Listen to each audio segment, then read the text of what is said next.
괜히 소리 지르고 해서 사람 곤란하게 만들지 말고 무서우면 말해. 그래도 19년 호러 인생인데 이 정도는 모델 좀 감당하지 않겠어요? 시작한다.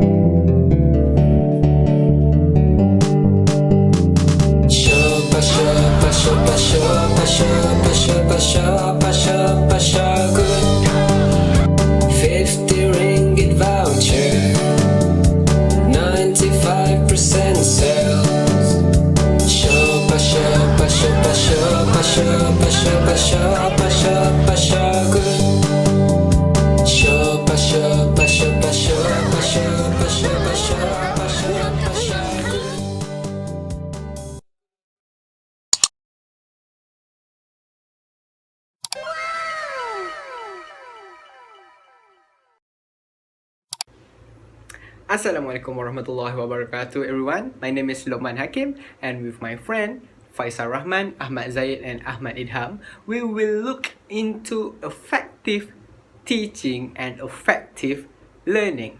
So now let's get into the topic.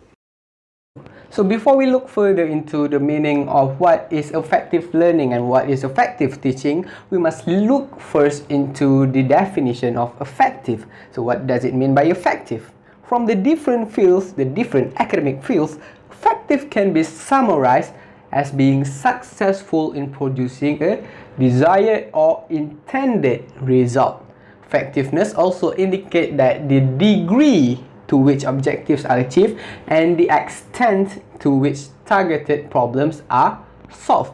So the more effective a method is, the more successful the problem will be solved. Okay, now let's look into what does it mean of effective teaching. So according to undergraduate learning issue paper, they propose that effective teaching is a teaching that oriented to and focused on students and learning, where learning is a process that leads to change, which occurs as a result of experience and increases the potential for improved performance and future learning. So let's look into first the aspect of effective teaching is that the teaching must be oriented and focused on the student's learning. Remember, the key point here is focus on the student and the learning, where learning is a process that leads to change. So this learning, this knowledge that the students learn must change them, okay, which occurs as a result of experience and increases the potential for improved performance and future learning. So the students will apply this knowledge to become better so that they can improve their performance and improve their future learning. Now let's look into the definition of facilitation. So you might ask, why do we need to learn about facilitation? Because we are talking about effective teaching and learning. Okay, we must remember that the method in school has changed from PDP to PDPC, pembelajaran dan pemudahcaraan. So what does it mean by pemudahcaraan? It is facilitating. So the definition is to provide the necessary resources. So teacher must provide the necessary resources, information and support in order for the learners to complete a task rather than teaching. So instead of giving a presentation or spoon feeding them, the teachers need to focus on the students and give them the resource and guide them in order for them to learn. So that is facilitating. Now let's move on to what makes a learning meaningful. What are the things that can make a learning more memorable? So the first one would be the connection to existing ideas, or what we know as schemata or background knowledge. So meanings and concepts are personally constructed by an individual regardless of how clear the explanation by the teachers or the books are. So when the teachers teach, the concept is created by the individual. Okay, so concepts do not have multiple links with how a student thinks about the world, are not likely to be remembered or useful. So concepts that may not be meaningful for the students may not be remembered as well as something that is memorable for the students. So in understanding concepts, it is best to learn when they are encountered in a variety of contexts. So teachers should provide a context, the different context on how this knowledge can be applied in their daily lives. And effective learning can only happen if the students are prepared to restructure their thinking. So if a student have misunderstood something and the teachers correct and explain the concept better, the students should be able to change their perception to understand the knowledge. Only by changing this perception can the student understand this knowledge and make it more meaningful. Let's move on to the second point of what makes a learning meaningful, which is practice. So people learn to do well only what they practice doing. So as the saying goes, ilmu tanpa amal adalah sia-sia. Knowledge without practice can be useless. So that's why we tend to forget everything that we did not apply in our daily lives. For example, I believe that each one of us learn mathematics, but we don't understand in what context can quadratic formula be applied in our daily lives. So right now, especially as a student, we tend to forget all those useless formula. So that is what it means by we tend to forget things that we don't use in our daily life. So the knowledge that they learn in class, that the students learn in class, should have a real life implication in order for them to remember that knowledge. So practice also help with critical thinking and analyzing information and make logical arguments. By applying this knowledge into the different contexts, the students can learn the inside out of the knowledge. They know how it works, so they can apply this knowledge into their critical thinking. They can analyze this different information and knows what is wrong and what is right. So they can make a logical argument if they were to argue about anything, about a new knowledge.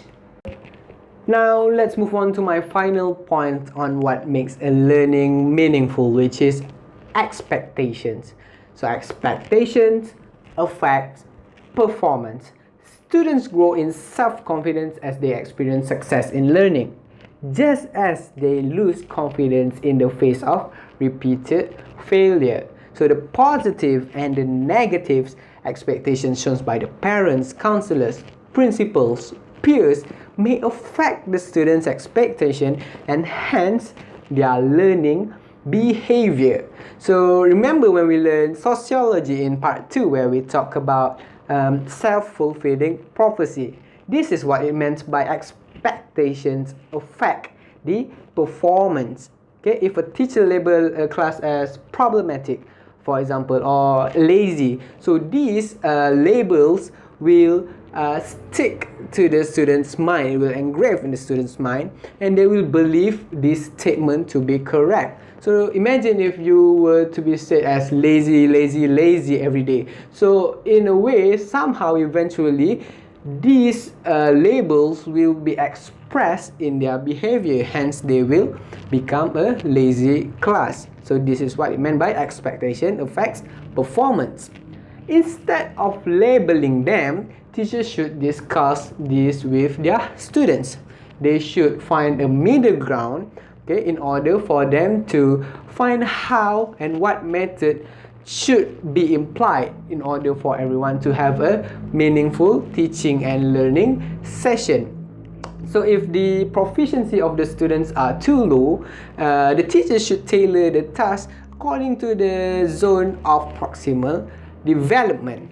So everyone can learn something. The better students can learn something if the teachers set higher proficiency tasks for the students. By this way, everyone can learn something in school and everyone will have a meaningful learning. And that's all from me. Thank you very much. Morning to everyone. I am Faiz and I am the founder of Shopaa Show Good shopping platform. So as for today, I'm going to talk about 21st century learning. But before that, let's revisit a traditional classroom. Okay, by definition, according to Lee, in traditional classroom, education is mainly based on the teaching system and often focuses on the material itself rather than the learners and their capabilities and learning skills. So we can say that in traditional classroom, it focuses on teacher-centered approach, and that teacher's role is only limited to giving lecture, giving homeworks, because all that matters in traditional classroom is having a good grade. Okay, now let's look at 21st century learning. According to Kaufman 2013, 21st century learning refers to competencies such as critical thinking, problem-solving skills, communicative skills, information and media literacy skills, contextual learning skills, and an ever important collaboration skill set. So there are so many things going on in 21st century learning, and then the competencies that I mentioned before, these are the competencies or the qualities that we as future teachers would want to instill within our students. But before that, we need to prepare ourselves. We need to possess these competencies, these qualities, for us to teach our students in the future. And of course, the approach in 21st century learning is the opposite from traditional classroom. It is student-centered, and teachers have many roles to play in the classroom. So what are they? So according to Mahmudov, there are many roles that teachers have to play in the 21st century learning. There are so many, but I will highlight the two most prominent ones. So one being the teacher as a resource person, and the second one is teacher as the facilitator. Alright, so the first one is teachers as the resource person. Okay, so a nice teacher is a teacher who knows their students' need. Okay, imagine your students have this like curiosity and they want to know something. So let us aspire to be the one that the students can rely on. Let us be a teacher that is easily approachable, so that the students can share about their thoughts, about their curiosity, you know. And in order for us to be able to help them, we need to keep ourselves up to date to the current issues or development. So it can be anything from development of technology, development of social media, or it could be something like the latest music genre. Because even though in the future our generation gap with our students might be, you know, huge, but that doesn't excuse us from continuously learning about something. So according to Rabindranath Tagore, he said that don't limit a child to your own learning, for he was born in another time. Okay. And the next is one of the famous teachers' role in 21st century learning is teachers as a facilitator. So in the current time, a teacher is not sharing knowledge with learners only, the colleagues are also in the list. So when we're working as teachers, later we not only facilitate our students, we also facilitate our fellow teachers. So maybe we can collab on something, think of any potential strategies that could be used in class.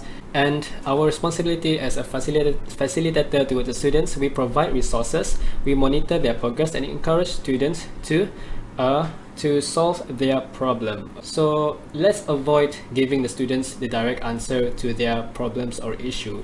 We encourage them, we give them hints, we help them, we guide them, so that they can discover their own learning, they can manage their own learning. Because when they discover their own learning, discover new knowledge by themselves, it will become a meaningful learning and it will last a long time. Now let's move on to classroom environment. So what is classroom environment? According to the Glossary of Educational Reform, the classroom environment refers to the diverse physical locations, contexts and cultures in which students learn. So in this classroom environment, it can be divided into two. One is being physical condition, and second is social condition. So first I will talk about the physical condition, particularly about classroom seating arrangement listed by Nur Safia Nur Azman. Okay, so the first one is traditional seating arrangement, rows and columns. So the advantages of the seating arrangement are teachers can have a clear view of the students in the classroom, and then it also gives maximum access to the teacher to actually move around in the classroom.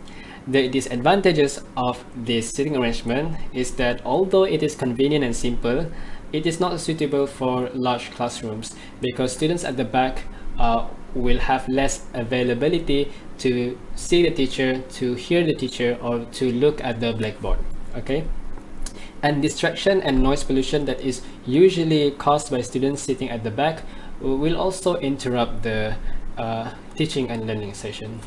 Next is the cluster seating arrangement. So this is one of the famous seating arrangement in the 21st century learning. So the advantages of this cluster seating arrangement is it focuses on centered learning approach. So meaning more cooperation or collaboration during discussion or group project can be implemented with this cluster seating arrangement. There's only one disadvantage of this seating arrangement, that is some teachers are not familiar with real concept of students centered learning. But I think that during this time, more and more teachers are aware of the 21st century learning and the student-centered approach. So I think this is not really a major disadvantage. Now next is the runaway seating arrangement. So runaway seating arrangement, it allows teachers to gain more attention from the students. So that's the benefit of this seating arrangement, and it is also suitable for a debate or discussion activities. Now the disadvantages of this seating arrangement is it is difficult to conduct group or teamwork activities in this layout, and also it is not suitable for large classroom capacity. Other than that, it's all good. So no seating arrangement that I mentioned before are better than one another, because the best seating arrangement depends on your learning objectives or teaching objectives, and it also depends on what you want to achieve in your class. Okay, let's move to the social condition part of the classroom environment. Particularly, I will talk about safe space. So what is safe space? So safe space refers to classroom climate that allows students to feel secure enough to risk, honestly express their views, and share and explore their knowledge, attitudes, and behaviors. So why is this important? According to Holly and Steiner 2005, it is important because we want to nurture students to be culturally competent and think critically, and students not only must acquire information, they also must confront their biases and aware of their values and beliefs.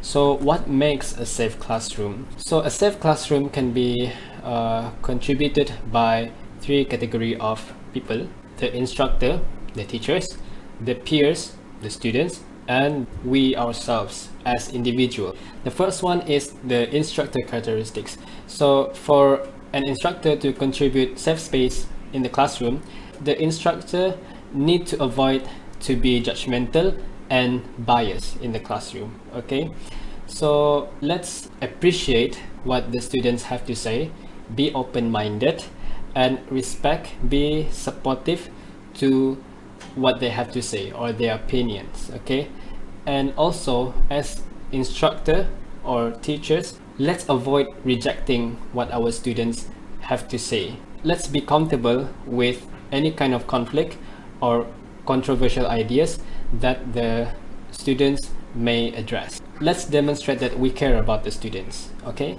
next is peers characteristics. So peers characteristics, this is between the students and the student. So students need to practice good discussion skills, and we as teachers, we need to teach them about good discussion skills. So what good discussion skills will do? Good discussion skills will help the students to avoid misunderstanding during discussion. So if we can avoid misunderstanding during discussion, we can avoid conflict. So if we can avoid conflict, the students can honestly sharing their thoughts, ideas, opinions, or facts without feeling afraid. And then it's also important that the peers open to new ideas, respect each other's opinion, and be supportive towards each other. Lastly is the personal characteristics. So this one is between we and ourselves as individual. It does not influence by us being a teacher or us being a student.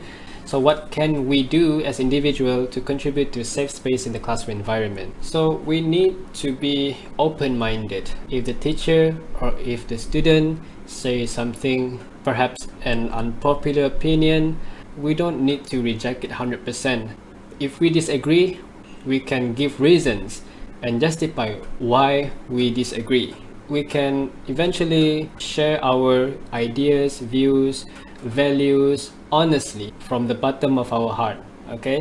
And then if we have the confidence, we can actively participate in discussion. So eventually we will learn to respect and support each other, because at the end of the day, we as human, we are a social creature. We need others too to survive, okay? So let's appreciate each other. By appreciating each other, we can contribute to a safe space in the classroom environment. Now that we are done with the first 2 points by Luqman and Faiz, let's continue with the next part of the presentation: challenges in conducting a face-to-face class mode. As seen here, I've listed 3 challenges in which I thought are the main issues faced by teacher in general.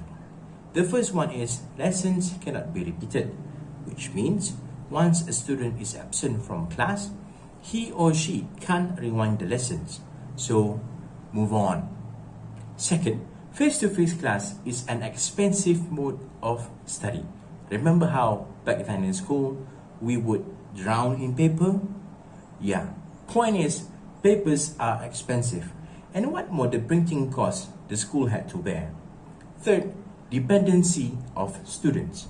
In the traditional setting, we could see that students depend on teachers more than they should, making that a worry. So, let's dive deeper into the elaboration points.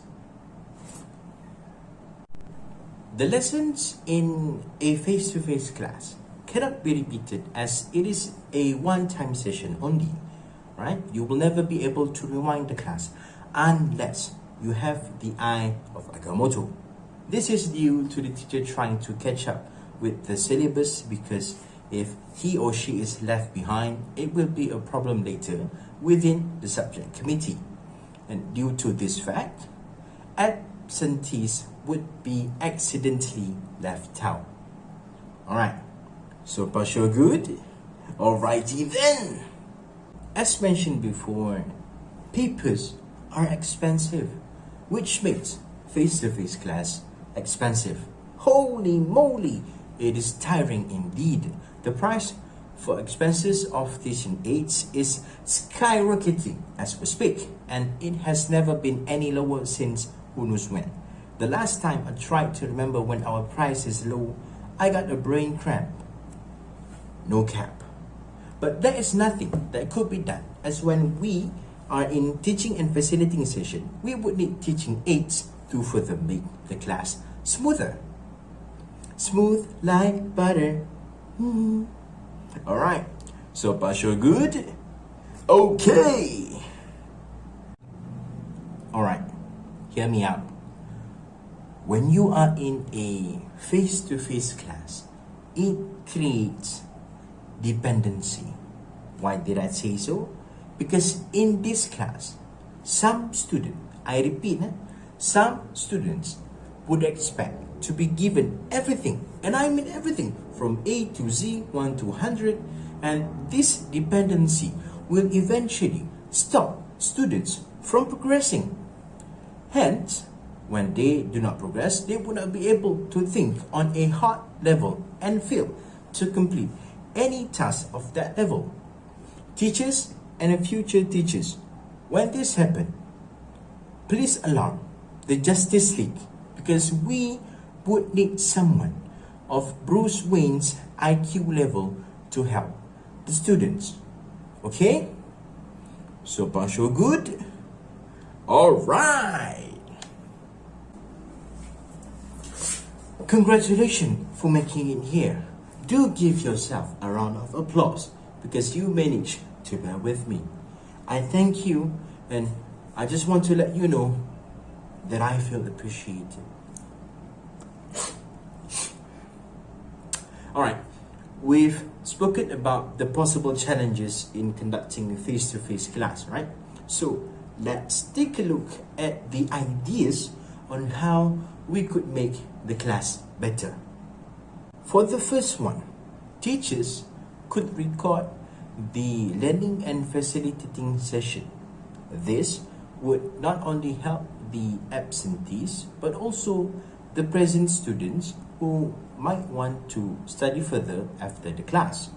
And with the constant guide by the teachers throughout a recorded video, I guarantee you that they would not go astray. Insha'Allah. Teachers then could utilize the use of YouTube in class. How so? Well, by sending them the videos you found on YouTube. YouTube makes teaching easier.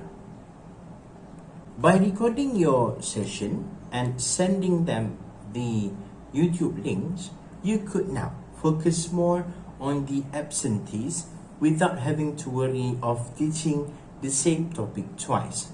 So we save the time and also save the energy for the teachers. So far so good. Ho ho ho. Psst. Everyone wants to save money, right? So here's the tip for you and me. Adapt the use of technology in teaching and learning. These days, we don't only have WhatsApp, Telegram, and Google Classroom as the medium for homework, okay? But we also have countless of others more like Kahoot, quizzes, word wall, peer deck, and etc. The use of this interactive medium would help attract more students and eventually makes learning fun. Another way is to recycle used papers from previous exercise sheets. Okay? Listen, don't nobody care if you have tons of paper for exercise. We care more about them turtles. So less prints out, more jot down. So far so good. Nice. This I promise you is the last one for my part. How to tackle dependency problem? Well, have you ever heard of the term zone of proximal development, or ZPD? Yes, the one by Vygotsky in 1978. Yes, the one where we make students think between their level of capability and one level higher. Yes, that one. Integrate ZPD into your teaching and facilitating. And I kid you not, your students automatically will believe that they are geniuses, and that is good. Okay? That is progress. Keep them at it. But then, how do we do it? Of course, by implementing the student-centered learning and facilitating style. Let them find the joy in self-discovery, and you'll see their progress. And finally, to further implement ZPD, teachers should also adapt HOT, high level of thinking concept, into the session. Why? Well, didn't we just say so? It is to make sure that students depend less on us and discover more by themselves. Thus, making the learning meaningful. Okay, so far so good. Alright, with that, it marks my time with you guys. Sarah, bye. Assalamualaikum and a very good day to our beloved customers of Shopaa. In this part of the video, we will browse around the challenges in ensuring effectiveness of online facilitating and learning. As explained by Luqman in the earlier parts of the video, effective facilitating and learning is achieved when a teacher successfully provides the necessary information and support for learners to complete a task.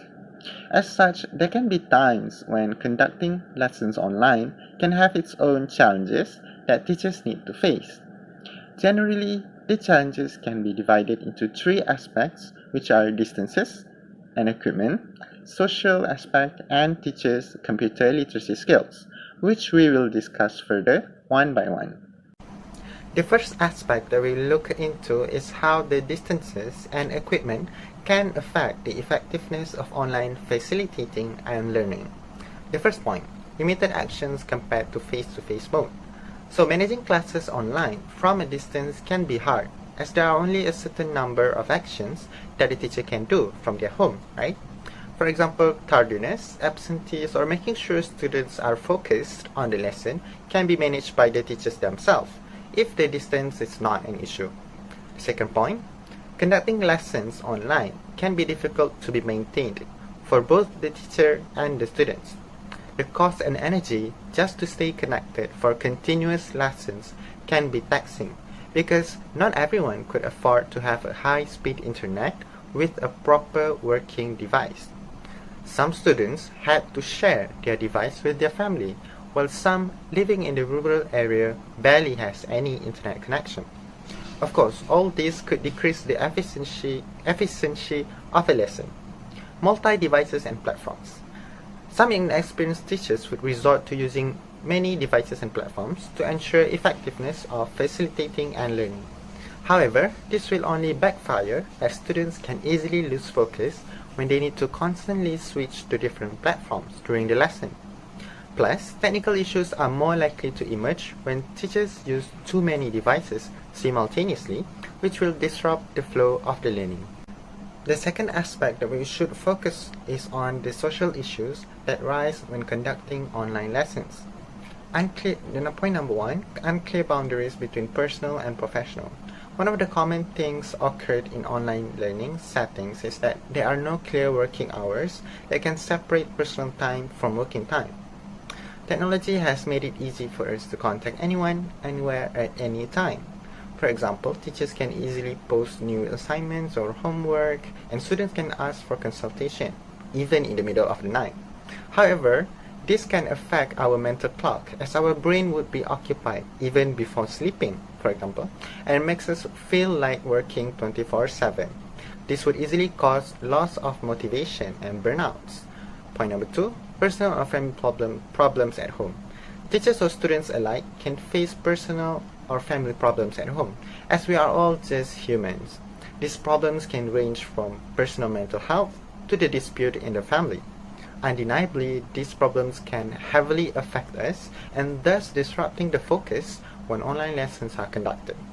Point number three, miscommunication between teacher-student or student-student. Miscommunication can occur face-to-face as well as online. For example, some students might miss what the teacher said in class about an activity for that particular day's lesson due to poor internet connection, for example. Miscommunication can also occur when there are too many platforms used for communication, and some essential information can be overlooked by the student. The last aspect is teachers' computer literacy skills, which can contribute a lot to achieving efficiency in online facilitating and learning. This goes without saying.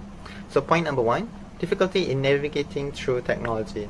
Some teachers with inadequate training and knowledge will especially have a hard time to utilize technology in online lessons. They might take a longer time than they should have during a lesson.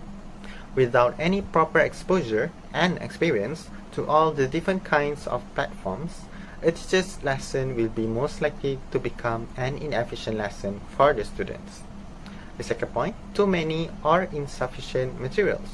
Some other teachers might not know the adequate number of materials they should use in an online lesson. Since the internet is always available, many materials can be searched online. However, there can be too many materials for the students that it can overwhelm them and the lesson becomes longer and draggy, which makes the lesson inefficient. Some teachers might think less materials is better, but it's always not the case, as students might not reach a deeper understanding about the topic of the lesson. The third point, lessons are not engaging or clear enough. Due to their low computer literacy skills, some teachers might find that creating online lessons as challenging.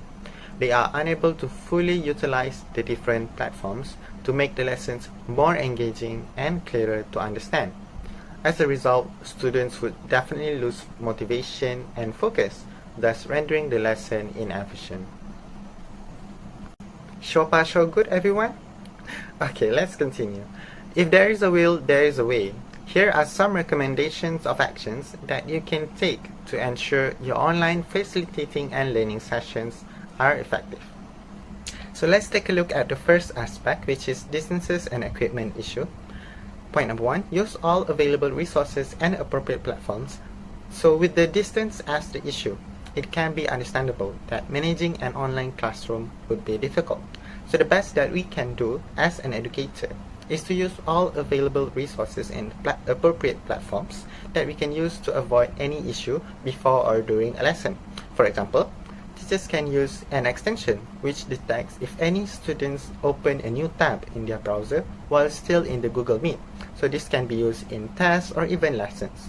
Point number 2, due to online lessons being high maintenance and some students or teachers have a very poor internet connection, teachers can alternate their lessons by changing the mode between synchronous and asynchronous lessons. A synchronous lesson would mean a live session face-to-face conducted usually online using platforms like Zoom or Google Meet, while asynchronous lesson is done at students' own time and pace but with the guidance of the teacher.